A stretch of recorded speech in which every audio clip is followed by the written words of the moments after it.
Subscribe now and press the bell icon. Never miss an update.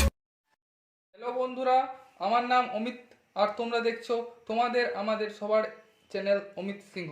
তো আজকে আমরা দেখব ক্লাস 10-এর দশম শ্রেণীর মডেল অ্যাক্টিভিটি ট্যাক্সের গণিতের অঙ্কগুলো দেখব। গণিতের অঙ্কগুলির প্রথমে এক নাম্বারটা কি বলেছে দেখি। এক নাম্বার বলেছে a x square plus b x plus c equal to 0 এই সমীকরণের বীজদ্বয় সমান হওয়ার শর্ত লেখো। এই বীজদ্বয় সমান হওয়ার শর্ত কি আমরা জানি। বীজদ্বয় যদি কোনো কিছু বীজদ্বয়ের সমান, কাল্পনিক বা বীজদ্বয়ের থেকে অসমান এই সকল বাই করতে হয়। এই সকল বাই করতে গেলে আমাদেরকে নিরূপকের মান বাই করতে হয়। নিরূপকের মান বার করতে হয়। তাহলে এই সমীকরণটা নিরূপকের মান কি হবে? নিরূপকের মান হবে বি স্কোয়ার মাইনাস 4ac।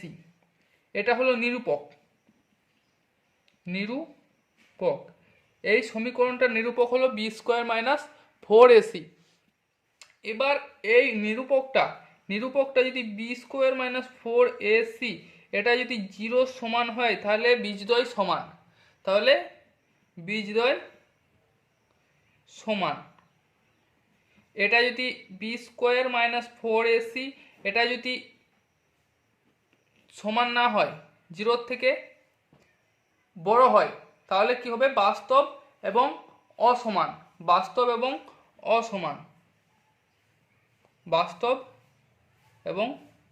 অসমান। এবারে সমান, 0 সঙ্গে সমান হচ্ছে না। সমান হওয়ার দুটি পসিবিলিটি থাকে, দুটি সম্ভাবনা থাকে। এক হয় বি স্কোয়ার মাইনাস 4ac এটা 0 থেকে বড় হবে। সমান যদি না হয় তাহলে কি হবে? 0 থেকে বড় হলে হবে বাস্তব, আর যদি 0 থেকে ছোট হয়ে যায় তাহলে হবে কাল্পনিক। এখন আমাদেরকে চেয়েছে বীজদ্বয় সমান হওয়ার শর্ত। তাহলে এই শর্তটি হচ্ছে বীজদ্বয় সমান হওয়ার শর্ত। এবার এটা সমান 0 করতে হবে। এই সমান 0 করলে এদের যে সম্পর্ক, সেই সম্পর্কটা কি না B square equal two 4ac। এটাই হলো বীজদ্বয় সমান হওয়ার শর্ত। 2 নম্বর দেখব। এবার দেখো বন্ধুরা, 2 নম্বর অঙ্কটিতে কি বলেছে একটা বৃত্তের ব্যাসার্ধের দৈর্ঘ্য 10 সেমি এবং ওই বৃত্তের একটি জ্যা এর দৈর্ঘ্য 12 সেমি। তাহলে ব্যাসার্ধ এখান থেকে এই কেন্দ্র থেকে তার পরিধি পর্যন্ত দূরত্ব হলো 10 সেমি, আর যে কোনো একটা জ্যা এর দৈর্ঘ্য বলেছে 12 সেমি। তাহলে এ বি একটা জ্যা নিয়েছি যার দৈর্ঘ্য হলো 12 সেমি। এবার কি হচ্ছে, বৃত্তের কেন্দ্র থেকে জ্যাটির দূরত্ব কত সেটি বাই করতে হবে। তাহলে কেন্দ্র থেকে জ্যাটির দূরত্ব বার করতে গেলে প্রথমে এটার ওপর একটা লম্ব আঁকতে হবে। জ্যার ওপর একটা লম্ব আঁকলাম। তাহলে এ বি কত হয়ে গেল? এটার নাম দিলাম ডি নাম দিলাম। এবার কি এটা 90 ডিগ্রি, এটা 90 ডিগ্রি। আর কোনো জ্যায়ের ওপর কেন্দ্র থেকে তার মধ্যে তার উপর লম্ব টানলে সেটি সমদ্বিখণ্ডক করে, মানে এডির দৈর্ঘ্য যা হবে বিডির দৈর্ঘ্য তাই হবে।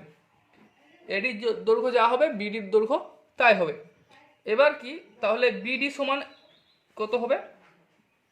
এবি সমান এডি প্লাস বিডি, বা এবি সমান 2বিডি, বা বিডি সমান হবে এবি বাই 2, মানে হচ্ছে 12/2 সমান হচ্ছে 6 সেমি।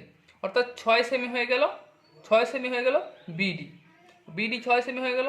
এবার পিথাগোরাসের সূত্র অনুযায়ী আমরা বার করতে পারবো, যেখানে ওবি হবে অতিভুজ, ওডি হচ্ছে লম্ব, আর বিডি হচ্ছে ভূমি। হ্যাঁ, এই সূত্র পিথাগোরাসের সূত্র থেকে আমরা বের করতে পারবো কি না, অতিভুজ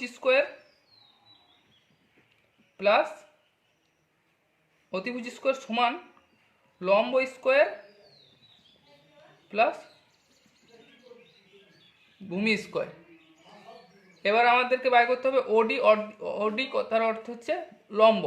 তাহলে লম্ব স্কোয়ার ইকুয়াল টু হচ্ছে অতি স্কোয়ার বিযুক্ত ভূমি স্কোয়ার, অর্থাৎ লম্ব স্কোয়ার সমান হচ্ছে অতিভুজ স্কোয়ার মানে ওবি, ওবি মানে ওবি স্কোয়ার, আর ভূমি স্কোয়ার মানে হচ্ছে বিডি স্কোয়ার, সমান হচ্ছে 10 স্কোয়ার মাইনাস 6 স্কোয়ার, তাহলে হচ্ছে 100 মাইনাস 36 সমান হচ্ছে 64। লম্ব স্কোয়ার অর্থাৎ ওডি স্কোয়ার, ওডি স্কোয়ার সমান হচ্ছে 64, তাহলে ওডি হবে 8, 64 বর্গমূল 8। তাহলে আমার কেন্দ্র থেকে যেটির দূরত্ব কত? কেন্দ্র থেকে যেটির দূরত্ব হয়ে গেল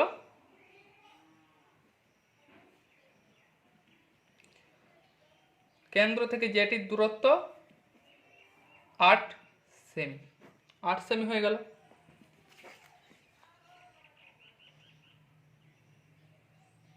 ঠিক আছে, এর পরের অঙ্কটা দেখো বন্ধুরা, বলেছে দুটি ঘনকের আয়তনের অনুপাত 1:8। দুটি ঘনক দিয়েছে, সেই দুটি ঘনকের আয়তনের যে অনুপাত দিয়ে দিয়েছে সেটি হলো 1:8। আচ্ছা, প্রথমে আমরা ধরে নেব কি না, ধরি প্রথম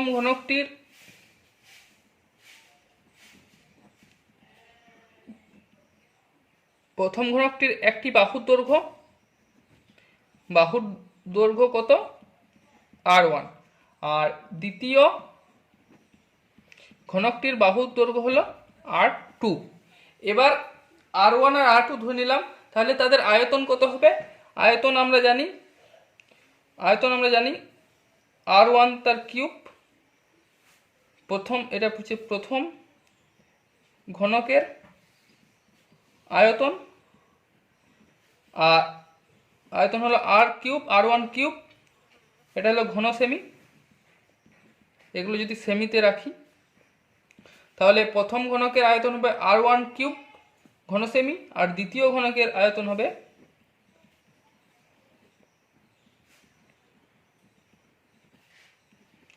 r2 কিউব ঘন সেমি। এবার তাদের অনুপাত যদি করি আমরা, তাহলে কি পাবো? r1 cube by r2 cube equal to 1/8। অনুপাত মানেই ভাগ, তাহলে কি অনুপাত করলে কি হবে? r1 cube by r2 cube equal to 1/8। এখান থেকে r1 বাই r2 তার হোল কিউব ইকুয়াল টু 1/2 তার হোল কিউব লিখতে পারি, কারণ 1 তার কিউব সমান 1 আর 2 তার কিউব সমান 8। এবার আমরা লিখতে পারি r1 বাই r2 উভয় পক্ষে কিউব যদি আমরা উঠিয়ে দিই তাহলে 1/2, তাহলে r1 ইকুয়াল টু r2/2, বা এরকম লিখতে পারি r2 সমান 2r1, এইভাবে লিখতে পারি। এবার আমাদেরকে সমগ্র তলের ক্ষেত্রফল চেয়েছে। সমগ্র তলের ক্ষেত্রফলের সূত্র কি বটে? তাহলে প্রথমটির সমগ্র তলের ক্ষেত্রফল কি হবে? প্রথমটির সমগ্র তলের ক্ষেত্রফল কত না 6, 6টি তল আছে, প্রত্যেকটি তল বর্গাকার, তাহলে 6r1 তার স্কোয়ার, আর এটা হবে বর্গ সেমি। আর দ্বিতীয়টির সমগ্র তলের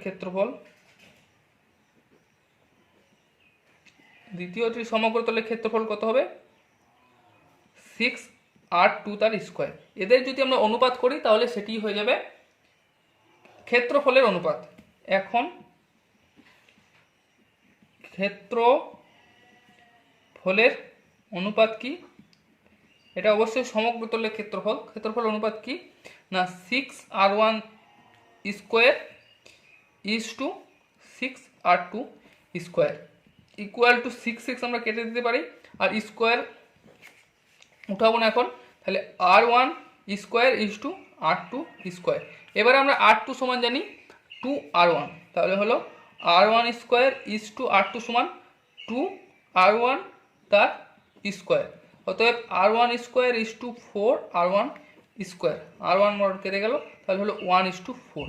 তাহলে ক্ষেত্রফলের অনুপাত কত? 1:4। ঘনকের ক্ষেত্রফলের অনুপাত হলো 1:4। পরের অঙ্কটাতে কি বলেছে না 400 টাকার 2 বছরের সমূল চক্রবৃদ্ধি সুদ 441 টাকা, অর্থাৎ সুদে মূলে 2 বছর পর 441 টাকা হবে।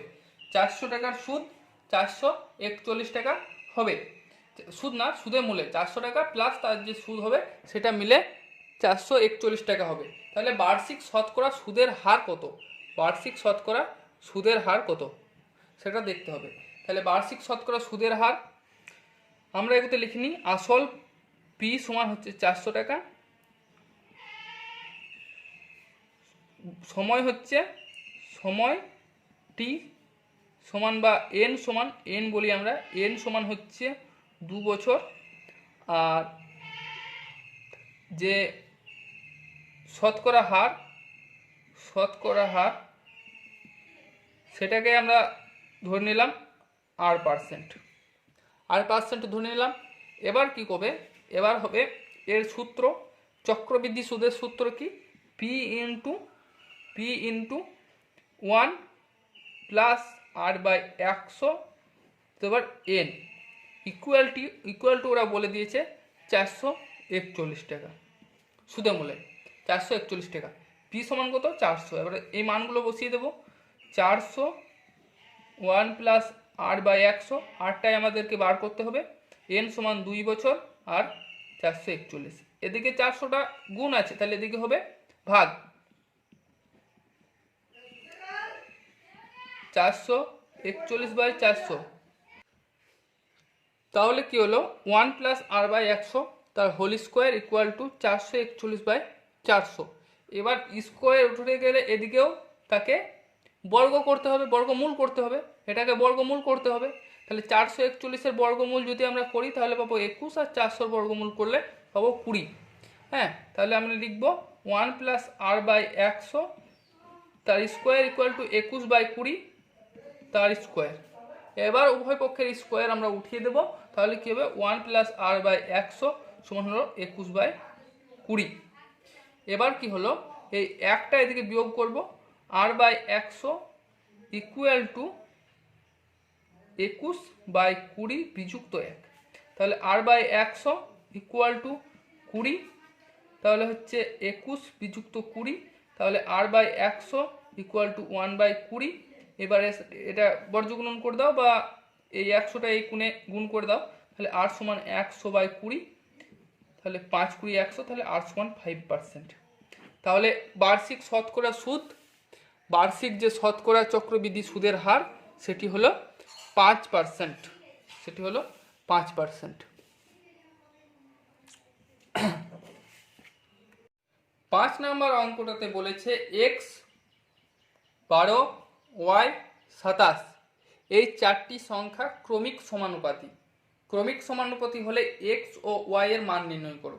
ক্রমিক সমানুপাতি মানে আমরা কি জানি না, x/12 equal to 12/y equal to y/27, এইরকম ফর্মে যাবে। x/12 12/y y/27 এইরকম ফর্মে যাবে, এটা ক্রমিক সমানুপাতি হলে হয়। এবার আমরা দেখব এর থেকে কিভাবে x আর y এর মান নির্ণয় করা যায়। তাহলে আমরা প্রথমে লিখি x/12 ইকুয়াল টু 12/y, এটা একটা নিয়ে করতে পারি। এই দুটিকে নিয়ে কি হবে না, x y সমান হবে 12 গুণিত 12, এটা 1 নম্বর দিয়ে রাখলাম, বা x একটা যে কোনো একটা মান নিয়ে নিই। y সমান হচ্ছে 12 গুণিত 12/x, এটাকে 1 নম্বর দিলাম, এটা না। তাহলে কি হবে y সমান 12 গুণিত 12/x, এটা 1 নম্বর। এরপর আমরা দেখব এই এই এই দুটি সমীকরণকে নেব, এই দুটি সমীকরণ বা এই দুটি সমীকরণ যে কোনো একটা নিয়ে নিলেই হলো।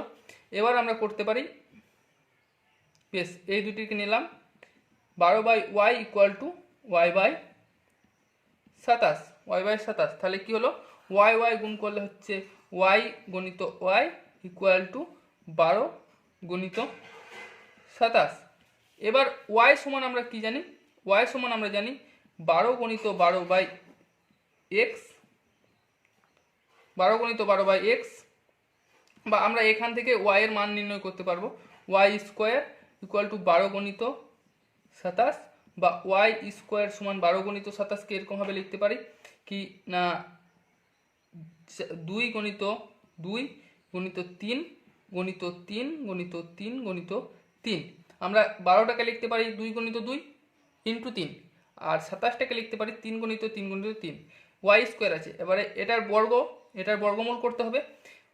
ওয়াই স্কোয়ার সমান এটা আছে, তাহলে ওয়াইয়ের মান পাবো এই সংখ্যাগুলির যদি আমরা বর্গমূল করি, তাহলে বর্গমূল করা মানে দুটি সংখ্যাকে একসঙ্গে নেওয়া 2, এখান থেকে দুটি সংখ্যাকে একটা নিলাম 3 গণিত এই দুটি সংখ্যা থেকে একটা নিলাম 3, তাহলে কি হলো ওয়াই সমান 3 দুগুণে 6, 3 6 18। ওয়াইয়ের মান বেরিয়ে গেল 18, আমরা ওয়াইয়ের মান পেয়ে গেলাম 18। এই মানটা 1 নম্বর সমীকরণে বসিয়ে দেবো, এই মানটা 1 নম্বর সমীকরণে বসিয়ে দেবো। এটা যদি 2 দিই তাহলে হচ্ছে 1 নম্বর সমীকরণে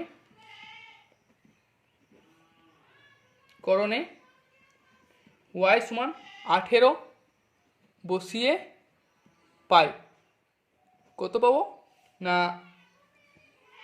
18 ইকুয়াল টু 12 গণিত 12 বাই এক্স, 12 গণিত 12 বাই এক্স। তাহলে কি হলো, এগুলো এক্সচেঞ্জ করে দিলাম, কোনাকুনি আমরা এক্সচেঞ্জ করতে পারি, কোনো সংখ্যাকে এখানে সংখ্যাকে এখানে লিখতে পারি। তাহলে লিখতে পারি এক্স ইকুয়াল টু 12 গণিত 12 বাই 18। এবার আমরা কাটাকাটি করব 3 দিয়ে বা 6 দিয়ে যাভাবেই করি। এটাকে যদি 6 দিয়ে কাটি 2, এটা 6 দিয়ে কাটলে 3, আবার 3 চেরে 12, 3 চেরে 12, তাহলে 4 দুগুণে 8, তাহলে এক্স সমান হয়ে গেল 8 আর ওয়াই সমান হয়ে গেল 18। এই দুটি সংখ্যা হয়ে গেল।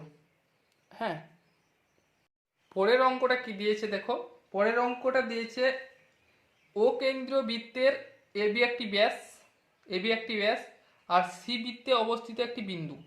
তাহলে ও সিবি একটা ছবিটা প্রথমে আমরা এঁকে নিই, ছবিটা এঁকে নিই।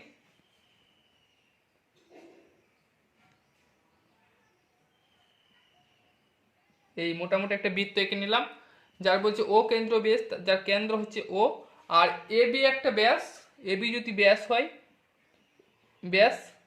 এবি ব্যাস, আর বলেছে যে সি একটা বিন্দু, সি যে কোনো একটা বিন্দু, এখানে একটা বিন্দু নিয়ে নিলাম, তাহলে সি একটা বিন্দু ও বি সি, এই কোণটা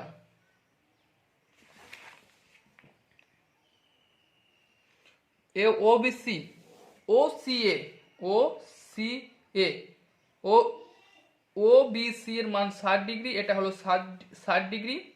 তাহলে বলেছে যে ও সি এ, ও সি এ এটা হচ্ছে এই কোণটা কত সেটা জিজ্ঞেস করতে বলেছে, এই কোণটা কত। এবার আমরা জানি কি না কোন বৃত্তের বৃত্তস্থ ত্রিভুজ তার কি হয় বৃত্তস্থ কোণ, এটাকে বলা হচ্ছে কেন্দ্রস্থ কোণ, এটাকে বলা হচ্ছে কেন্দ্রস্থ কোণ। আমরা উপপাদ্যতে পড়েছি কেন্দ্রস্থ কোণ, পরিধিস্থ কোণ, এই পরিধির কাছে যে কোণটি আছে সেটির দ্বিগুণ। কেন্দ্রস্থ কোণ পরিধিস্থ কোণের দ্বিগুণ। এখানে আমরা লিখি, আমরা জানি কোণ এ ও বি সমান হচ্ছে 180 ডিগ্রি, কোণ এ সি বি ইকুয়াল হচ্ছে কোণ এ ও বি বাই টু, এই কোণটার অর্ধেক। তাহলে কি এখানে লিখে দেবে যে কেন্দ্রস্থ কোণ পরিধিস্থ কোণের দ্বিগুণ। এটা যারা বুঝতে পারছো না তারা উপপাদ্য দেখবে, উপপাদ্যতে আছে যে কেন্দ্রস্থ কোণ, এই কেন্দ্রের যে কোণটা আছে তা পরিধির কোণের দ্বিগুণ হয়। কেন্দ্রের কোণটা যদি 100 হয়, পরিধির কোণটা হবে 50, তার অর্ধেক হবে। তাহলে কি কেন্দ্রের কোণটা এখন কত আছে, এটা এই একটা সরল রেখায় কোণ কত হয় 180 ডিগ্রি, তাহলে এই পুরো কোণটা কত হবে, পুরো কোণটা হয়ে যাবে এসিবি সমান হয়ে যাবে 180/2 সমান হয়ে যাবে 90 ডিগ্রি, এই পুরো কোণটা হয়ে যাবে 90 ডিগ্রি। এবার আমরা জানি কি এই যে পুরো কোণটা, এই পুরো কোণটা কোন কোন কোণ নিয়ে যুক্ত, এসিবি সমান কি কোণ এসিও প্লাস কোণ বিসিও, এই দুটি কোণ, এই কোণটি আর এই কোণটি নিয়ে যুক্ত, এই দুটি কোণ নিয়ে এই পুরো কোণটা তৈরি হয়েছে। তাহলে এটির মান 90 degree equal to A CO plus কোণ বিসিও। বিসিও এবার দেখো বন্ধুরা, বিসিওর মান কত? আমরা জানি একটা ত্রিভুজের যদি দুটি বাহুর দৈর্ঘ্য সমান হয় তাহলে তাদের বিপরীত কোণগুলিও সমান হয়।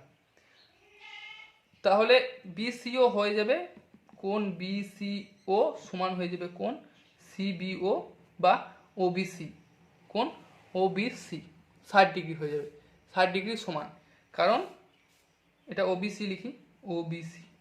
বিসিওর মান এই কোণটা আর এই কোণটা সমান হয়ে যাবে, কারণ এই দুটি বাহু সমান, কারণ একই বৃত্তের এরা ব্যাসার্ধ। আর বৃত্তের একটা ত্রিভুজের যদি দুটি বাহুর সমান হয় তাহলে তাদের বিপরীত কোণগুলিও সমান হয়। তাহলে এটি ও বিসি এর সমান হয়ে গেল, এই কোণটি বিসিও কোণটি এই কোণটি সমান হয়ে গেল। তাহলে 90 equal to A CO plus এই কোণটির মান কত বললাম, 60 ডিগ্রি। তাহলে কি হলো, এ সিও সমান হয়ে গেল, এই 90 থেকে 60 এদিকে গেলে বিয়োগ হয়, তাহলে 90 বিযুক্ত 60 ডিগ্রি। তাহলে কত হয়ে যাবে, এ সিও এর মান 30 ডিগ্রি। এবার এটাকে এসিও এখানে দেওয়া আছে ও সি এ, তাহলে এটাকে ঘুরিয়ে লিখে দেবো ও সি এ। ও সি এর মান কত না 30 ডিগ্রি, 30 ডিগ্রি হয়ে গেল। ও সি এর মান 30 ডিগ্রি। একবার ভালো করে বুঝে নাও।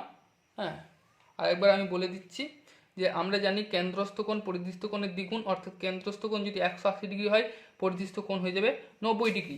এবার আমরা জানি এই পুরো কোণটা এই কোণটা আর এই কোণটা এই দুটি কোণের যোগফল, তাহলে এসিবি ইকুয়াল টু কোণ এসিও প্লাস বিসিও বা ওবিসি ওসিবি, এই দুটি লিখতে পারি।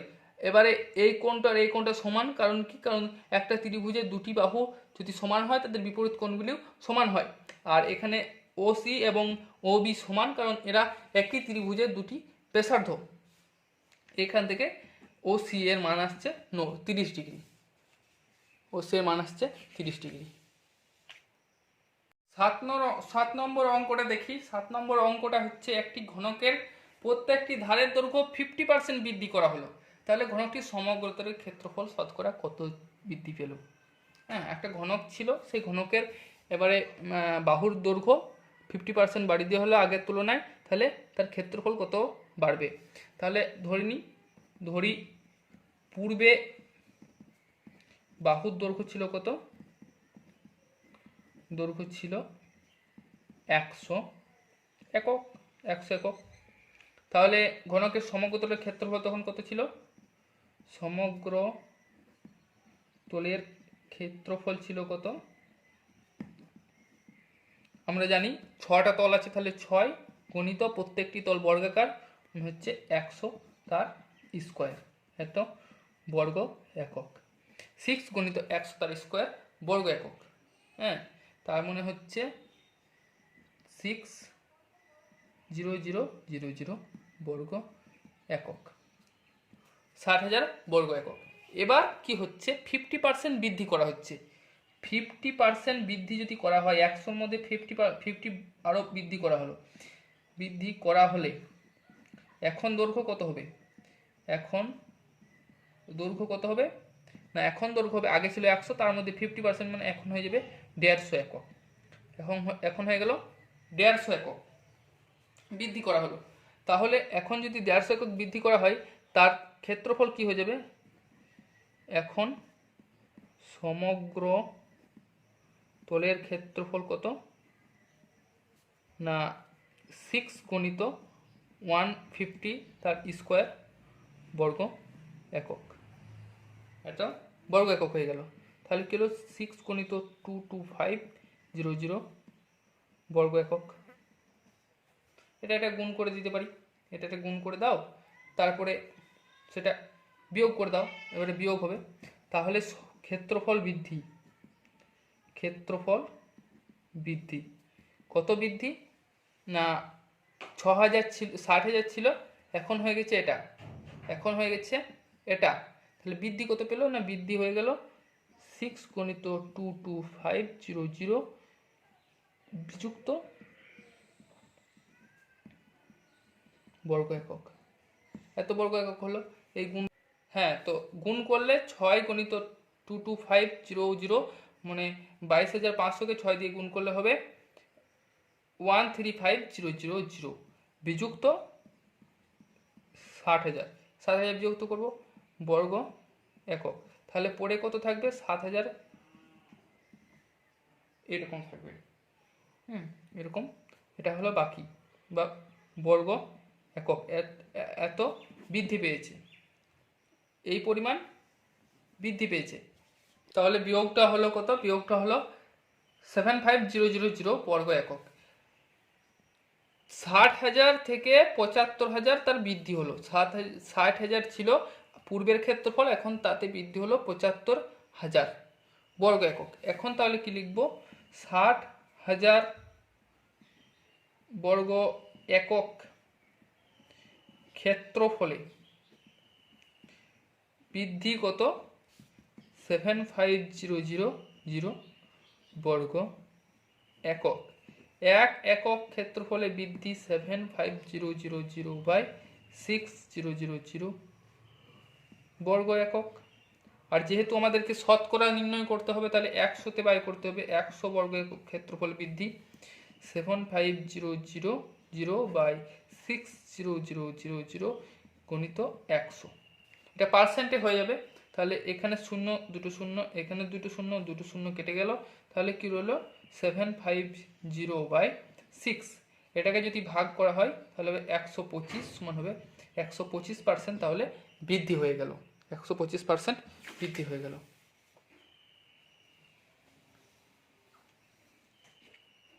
পরের অঙ্কটিতে বন্ধু আমাদেরকে সমাধান করতে হবে। সমাধান দেখি, এটা কি দিয়েছে? 2x + 1 + 3/2x + 1 = 4। এটির সমাধান বাই করে x এর মান নির্ণয় করতে হবে। তাহলে আমরা কি করব? এটা জটিল হয়ে যাবে যদি আমরা এটার থেকে সমাধান করতে যাই। তাই প্রথমে আমরা ধরে নেব 2x + 1 = p। p বা a তোমাদের খুশি মতো তোমরা ধরে নাও। আমি p ধরলাম, তাহলে p। এবারে 2x + 1 এর জায়গায় আমি p বসাবো। তাহলে p + 3/p = 4। p + 3/p = 4। এবার এটা যদি আমরা লসাগু করে যোগ করি, ভগ্নাংশের যোগ যেভাবে করি সেভাবে কি হবে? বা p = p গুণ হয়ে যাবে p²। এখানে p কে 1 দিয়ে ভাগ p হয়, সেই p কে আবার p দিয়ে গুণ p² প্লাস এখানে p ভাগ করলে 1, 1 কে 3 দিয়ে গুণ করলে 3 = 4। বাকি হলো p² + 3 বর্গগুণন মানে কোনাকুনি গুণ = 4p। বা p², এই 4pটা এদিকে আনলাম, -4p + 3 = 0। তাহলে কি হলো? p² - 4p + 3 = 0। এই সংখ্যা, এই সমীকরণটি এবারে কীভাবে আমরা বের করবো? এই সমীকরণ থেকে এই সমীকরণটিকে আমরা মিডিল ফ্যাক্টর করব। মিডিল ফ্যাক্টর তো আমরা জানি, 3কে আমরা ভাঙবো, 3কে ভেঙে এখানে যুক্ত রয়েছে, তাহলে যুক্ত করে 4 করব এখানে। তাহলে কি করবো? p² - 3 + 1, 3 + 1 = 4। তাহলে 4-এর জায়গায় আমরা লিখতে পারি 3 + 1, p + 3 = 0। এবার কি হবে? p² - 3p, এখানে মাইনাস, এখানে প্লাস, প্লাসে মাইনাসে -3p, p রয়েছে একটা, আর প্লাসে মাইনাসে -1 এর সাথে p এর গুণ, তাহলে শুধু p + 3 = 0। বা এই দুটি p এর মধ্যে p কমন নিয়ে নিলাম, তাহলে p - 3 পড়ে রইলো। আর এখান থেকে -1 কমন নেব, তাহলে p - 3 পড়ে রইলো। যখন মিডিল ফ্যাক্টর করব বন্ধুরা, তখন দেখবে যে এইখানের সংখ্যা, এইখানের যে উৎপাদকটি আর এখানের উৎপাদকটি দুটি সমান। যদি সমান না আসে তাহলে জানবে তোমরা ভুল করছো। বা এবার এই দুটি, এই একটা টার্ম আর এই একটা টার্ম এখান থেকে মাঝে বিযুক্ত আছে, তাহলে এই টার্মটা আর এই টার্মটা আমরা একই, তাহলে এই টার্মটা কমন নিয়ে নেব। তাহলে p - 3 সমান হচ্ছে p - 1 = 0। তাহলে এবার লিখতে পারি p - 3 = 0 আর p - 1 = 0। তারপরে p সমান হচ্ছে 3 আর p সমান 1। এবারে p এর মান আমরা বসিয়ে দেবো। p এর মান কি? 2x + 1 = 3। তাহলে 2x = 1টি ওদিকে গেলে 3 - 1 1 বিয়োগ হয়ে যাবে, তাহলে 2x = 2। তাহলে x = 2/2, x = 1 হয়ে গেল। x এর মান একটা পেয়ে গেলাম ওয়ান, আর একটা কী পাবো পি সমান ওয়ান, তাহলে পি এর মান আবার বসাবো 2x plus one equal to one, তাহলে এই ওয়ানটা ওইদিকে গেলে 2x equal to one minus one, one minus one সমান জিরো, তাহলে 2x সমান জিরো, তাহলে এক্স সমান জিরো, তাহলে এক্সের দুটি মান পেলাম আমরা, এক্সের দুটি মান কী কী, ওয়ান আর জিরো।